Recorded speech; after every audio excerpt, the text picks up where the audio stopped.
सुप्रभात, नमस्कार। आप सबका एक बार फिर से आपकी daily dose of current affair में बहुत बहुत स्वागत करना चाहूंगा। 27 जून का दिन है एंड ये बहुत to the point precise current affair जो है वो आपके समक्ष एक बार फिर से हाजिर हैं एंड आई एम श्योर कि आपको इन करंट अफेयर से बहुत बेनिफिट मिल रहा होगा बिकॉज अल्टीमेटली देखिए what exactly is the main point. Point यही है कि आपको किस प्रकार से एग्जाम ओरिएंटेड जो करंट अफेयर है वो मिले, आपको किस प्रकार से वो करंट अफेयर यहाँ पे दिए जाएं जो कि एग्जाम में ना सिर्फ आपको हेल्प करेंगे बल्कि आपको प्रॉपर क्लैरिटी देते हैं एग्जाम से जुड़ी हुई हर एक एस्पेक्ट की। दूसरी बात यह है कि बाइलिंगुअल है। तीसरी बात यह है कि इसका पीडीएफ आपको रेगुलर बेसिस पे आकाशदीप जी के बूस्टर टेलीग्राम चैनल पे मिल रहा है। अगर आपने अभी तक नहीं चेकआउट किया तो पिछले सारे पीडीएफ आप यहां पर जाके चेकआउट कर सकते हैं। That's totally up to you. मैं कोशिश करूंगा कि पूरे जून का भी एक कंपाइलेशन लेकर आऊंगा in the first week of July and keep supporting the sessions everyone. क्योंकि आपको पता ही है कि हम लोग हमेशा दिन की रेलेवेंस से स्टार्ट करते हैं। तो क्योंकि आज 27 जून का दिन है तो आज micro small and medium size enterprises day है। ये बहुत इंटरेस्टिंग डे है यूनाइटेड नेशंस का। आज बेसिकली एक एमएसएमई डे है। आपको पता है हमारी एक प्रॉपर एमएसएमई मिनिस्ट्री भी है। सूक्ष्म लघु जब हम मंत्रालय जब हम एंटरप्राइजेस की बात करते हैं, जब हम छोटे छोटे बिजनेस की बात करते हैं तो वो बहुत इंपॉर्टेंट है हमारे लिए जानना कि कितना बड़ा एक रोल जो है वो अदा करते हैं, बहुत बड़ी भूमिका निभाते हैं किसी भी इकोनॉमी में। इंडियन इकोनॉमी में निभाते हैं ऑफ कोर्स। तो यूनाइटेड नेशंस कब मनाता है एमएसएमई डे? 27 जून को मनाता है जी। दूसरी बात, इस बार की थीम है MSMEs and the SDGs. SDG क्या होते हैं जी? Sustainable development goals. तो सस्टेनेबल डेवलपमेंट गोल्स के साथ जोड़कर देखा जा रहा है एमएसएमईज को। Very importantly you got to understand कि यहाँ पे हम एमएसएमईज को हमेशा देखते हैं कि किस तरह से एक ड्राइवर बनते हैं किसी भी इकोनॉमी के। ये आपने ध्यान में रखना है। ड्राइवर एजन की किस प्रकार से इकोनॉमी को ड्राइव करने की क्षमता रखते हैं MSMEs. This is one simple aspect you got to be understanding. Clear है जी? आगे बढ़ते हैं। मूविंग अहेड में बात करने वाला हूं यहाँ पे जेपी नड्डा साहब की। When we talk about the JP Nadda, you all know him. ठीक है, बहुत प्रोमिनेंट पॉलिटिशियन तो है ही है, एक बहुत बड़े नेता हैं। लेकिन अभी इंपॉर्टेंट क्यों है? क्योंकि अब ये बन चुके हैं एक बहुत इंपॉर्टेंट व्यक्ति इन राज्यसभा। व्हाई डू आई से सो? क्योंकि राज्यसभा में एक लीडर ऑफ द हाउस होता है। देखिए, चाहे राज्यसभा हो चाहे लोकसभा हो, हर जगह एक लीडर ऑफ द हाउस होता है। तो इंडिया में क्या रहता है कि अगर प्राइम मिनिस्टर किसी भी हाउस से हैं, जैसे अभी नरेंद्र मोदी जी कहां से हैं? लोकसभा से हैं। तो ऑटोमेटिकली प्राइम मिनिस्टर क्या बन जाते हैं? Leader of the house of Lok Sabha. अगर by chance prime minister Rajya Sabha से होते तो वो क्या बन जाते? Leader of the house of Rajya Sabha, जैसे मनमोहन सिंह जी भी थे। सो मेरे कहने का मतलब है कि प्राइम मिनिस्टर जिस भी हाउस से होते हैं वहां पे उस हाउस के लीडर ऑफ द हाउस होते हैं प्राइम मिनिस्टर। और दूसरे हाउस के एक सीनियर जो लीडर होता है, जो रूलिंग पार्टी से होता है, उसको लीडर ऑफ द हाउस बना दिया जाता है। तो अभी फिलहाल जेपी नड्डा जो है, he is the leader of the house of Rajya Sabha. मतलब आप कह सकते हैं सदन के जो नेता हैं उन उस तौर पे इनको नियुक्त किया गया, इनको अपॉइंट किया गया। That's very important point, you got to understand. तो राज्यसभा जो है, upper house of the parliament है, उसके लीडर ऑफ द हाउस कौन है? It is JP Nadda. Easy है। तो मैं आपको बस बता रहा हूं कि लोकसभा में सदन के नेता यानी कि लीडर ऑफ द हाउस कौन है? Honourable prime minister Narendra Modi 2014 से ही हैं।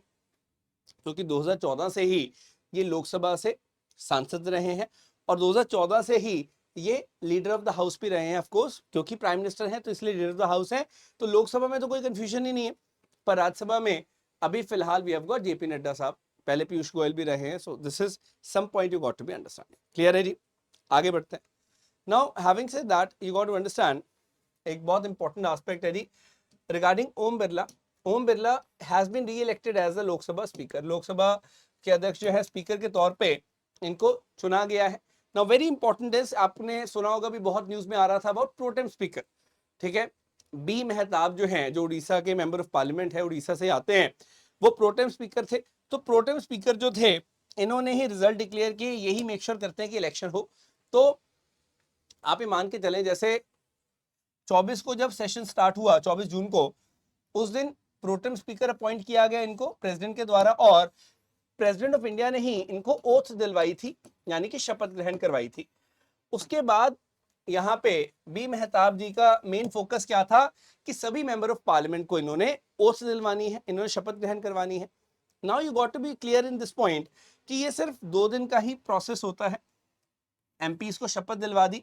उसके बाद क्या किया गया है, स्पीकर का इलेक्शन करवाया गया, जिसके अंदर ओम बिरला जी जो हैं वो दोबारा से स्पीकर चुने गए हैं। This is very important point, you got to be understand. ये ध्यान में रखेगा कि फिलहाल दोबारा से ओम बिरला जो है वो लोकसभा के स्पीकर बन गए हैं। So this is very important point. Clear है जी? हैविंग सेड दैट, अब एक चीज ध्यान में रखिएगा, Bharat centre of Olympic research and education जो है इसको स्टार्ट कर दिया गया है, इसको लॉन्च कर दिया गया है।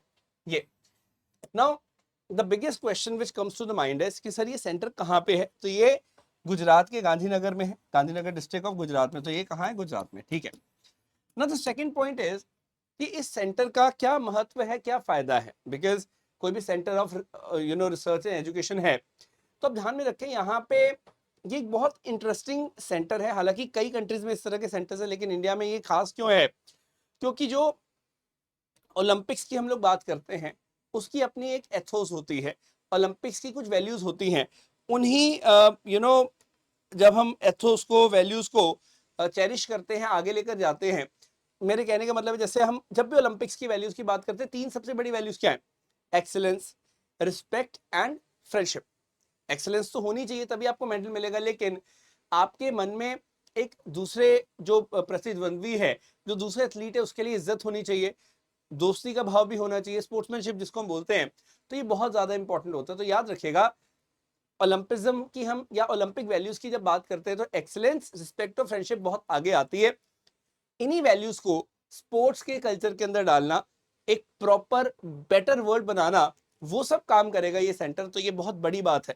देखिए, ओलंपिक्स के लिए तैयारी करना इज अ डिफरेंट थिंग, लेकिन ओलंपिक्स की वैल्यूज को समझना और उन वैल्यूज के ऊपर चलना इज अ डिफरेंट थिंग। तो ये आपको ध्यान में रखना होगा कि ये दोनों चीजें जो हैं ये एक साथ रख के चलेगा ये centre. So this is a very big thing we have to understand. और कहां पर हमने इसको देखा है आते हुए?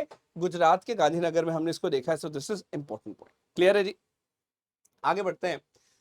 वर्ल्ड इन्वेस्टमेंट रिपोर्ट बहुत ज्यादा न्यूज में थी। So when we talk about the world investment report, मैं बताना चाहूंगा इसमें कि इंडियाज एफडीआई हैज फेल 43%। अभी इस साल हमने देखा है कि एफडीआई गिरी है। मैं इसका पूरा कंटेक्स्ट भी आपको बताऊंगा, डोंट वरी अबाउट दैट। सबसे पहली बात है कि इस रिपोर्ट को कौन लेकर आया? इस रिपोर्ट का लेकर आया UNCTAD, United nation conference on trade and development जो है एक बॉडी, वो लेकर आई है। थीम थी investment facilitation and digital government. World investment report हर साल अंकटाड लेकर आता है, ये आपको पता होना चाहिए, क्योंकि अक्सर ऐसे क्वेश्चंस में ऑप्शंस बहुत क्लोज होते हैं। वर्ल्ड इकोनॉमिक फोरम दे देगा, आईएमएफ, वर्ल्ड बैंक, अंकटाड। तो चारों में से चूज करना होगा तो आपको अंकटाड चूज करना है। पहली बात, हमने बहुत सारी कंट्रीज में एफडीआई में ड्रॉप आता हुआ देखा है, वो मैं बात करूंगा। पहले मैं आपको बता दूं, अंकटाड लगभग 60 साल पहले बनी थी, 1964 में, जिनीवा यानी कि स्विट्जरलैंड में इसके हेडक्वार्टर्स हैं।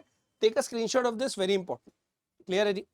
अब आप ध्यान में रखें, अंकटाड जो है ये ट्रेड एंड डेवलपमेंट की बात करता है पूरे विश्व में, क्योंकि it is a conference on trade and development. ये क्लियर है?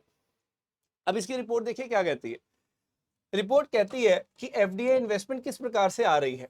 अगर मैं टॉप कंट्रीज की बात करूं, टॉप 15 की बात करूं, तो we got US, then we got China, Singapore, Hong Kong, ये सब है। ये जो ब्रैकेट में लिखे गए हैं इनके पिछले साल के रैंक है। जैसे इंडिया है, इंडिया का रैंक है इस बार 15वां रैंक है, 15th रैंक है। पिछली बार 8th रैंक था। तो हमारा 49 बिलियन की एफडीआई थी पहले, लेकिन अब रह गई है 28 बिलियन। तो ये काफी बड़ा ड्रॉप है, 49 से 28 का जो ड्रॉप है। That's why I am saying कि सिग्निफिकेंट डिक्लाइन हमें देखने को यहाँ पे मिला है, ये आप ध्यान में रखेगा। So very interesting point is that India has got 15th rank overall FDI के टर्म्स में। And you have to understand one thing कि अगर मैं ग्रीनफील्ड प्रोजेक्ट की बात करता हूँ, अनाउंसमेंट्स की बात करते हैं, उसमें इंडिया टॉप 5 में है। इंटरनेशनल प्रोजेक्ट फाइनेंस डील्स में भी इंडिया दूसरे नंबर पे है। लेकिन what is more important is ये आप ध्यान में रखेगा कि एफडीआई जो है उसका डिप देखने को मिला है अकॉर्डिंग टू अंकटाड। अंकटाड की कौन सी रिपोर्ट की हम लोग बात कर रहे हैं? अंकटाड की वर्ल्ड इन्वेस्टमेंट रिपोर्ट जो है उसकी यहां पर चर्चा की जा रही है। As simple as that, very basic. आगे बढ़े। Having said that, international sugar organisation है बेटे, जो कि लंदन में स्थित है, लंदन यानी कि यूनाइटेड किंगडम में स्थित है, 1968 में एस्टैब्लिश हुई थी। अब शुगर का जो ट्रेड होता है दुनिया में उसको रेगुलेट करने का ये काम करती है, उसकी देखरेख करने का काम करती है। 64th इंटरनेशनल शुगर ऑर्गेनाइजेशन की जो काउंसिल मीटिंग है उसको न्यू दिल्ली में होते हुए देखा गया। वेरी इंपॉर्टेंट दिस इज, तो ये आपको पहले पता होना चाहिए कि अभी इंटरनेशनल शुगर ऑर्गेनाइजेशन जो है उसकी मीटिंग हुई, कहां पर हुई? दिल्ली में हुई। इनफैक्ट भारत मंडपम जो है वहां पर हुई है, बहुत बड़ी बात है।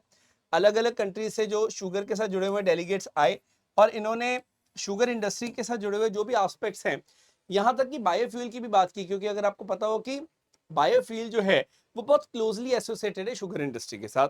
तो हम जब बायोफ्यूल की बात करते हैं, ग्रीन फ्यूल्स की बात करते हैं, तो वो भी इसी का एक बायो प्रोडक्ट के टर्म में देखा जाता है। बायो प्रोडक्ट मतलब जब हम शुगर बना रहे हैं तो उसके साथ साथ बायोफ्यूल्स को भी बनाया जा सकता है। This is a very important point.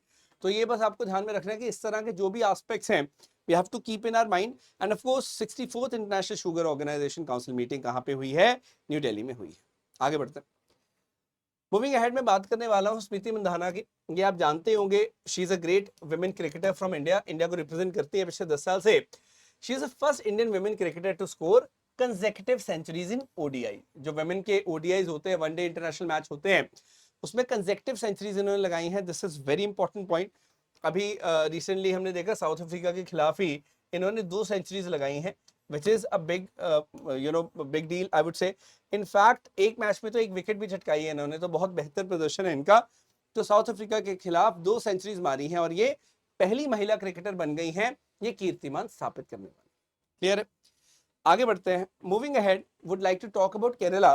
Kerala की विधानसभा यानी कि लेजिस्लेटिव असेंबली जो है, इसने एक प्रस्ताव पारित किया बेटे, रेजोल्यूशन लाया है सेंट्रल गवर्नमेंट को बोलने के लिए कि यहाँ पे केरला का नाम होना चाहिए केरलम। ये बहुत इंटरेस्टिंग पॉइंट है, क्योंकि एक बहुत बड़ा डिफरेंस है बिटवीन द जो मलयालम इनकी लैंग्वेज है उसका जो शब्द है केरलम और इंग्लिश का शब्द है केरला।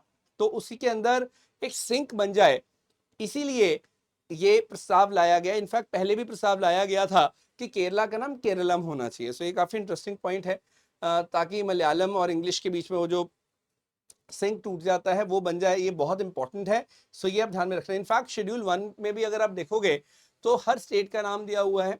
तो इंग्लिश में अगर आप देखते हो केरला है, लेकिन मलयालम में it is always Keralam. So ये काफी इंटरेस्टिंग पॉइंट है, आप ध्यान में रखिएगा। And do share the session अगर आपको अच्छा लगा, और do subscribe to the channel अगर आप पहली बार इस चैनल पे आए हैं तो। एंड आपको पीडीएफ आकाश चंद्र जी के बूस्टर पे जरूर मिल जाएगा हमेशा की तरह। Don't worry about that. I really hope you've enjoyed the session. I really hope you have gained immensely from the session. बहुत बहुत आपने गेन किया इस सेशन से, ऐसी मैं उम्मीद रखता हूँ। जुड़े रहिए, बने रहिए और सीखते रहिए हमेशा exam oriented aspects. Thank you so much. Have a great day. जय हिंद।